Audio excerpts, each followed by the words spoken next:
Le premier rendez-vous pour un bilan de chirurgie réfractive est relativement long. Il faut prévoir un nombre d'examens importants. Parmi ces examens, il y aura bien évidemment le contrôle de la réfraction, c'est-à-dire quelle est votre correction, quelles lunettes il vous faut pour que vous ayez une acuité visuelle à 10 sur 10.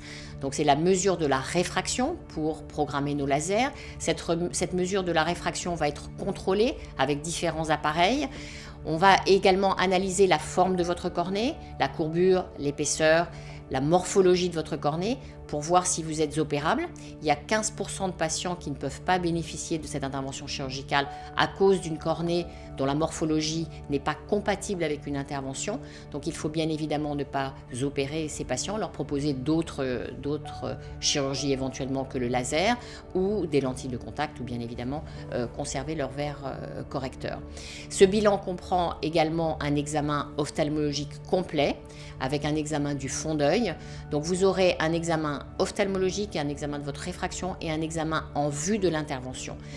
Si vous allez bénéficier d'une chirurgie endoculaire avec un implant intraoculaire, il faudra prendre d'autres mesures, en particulier calculer la puissance de l'implant que l'on va placer à l'intérieur de votre œil.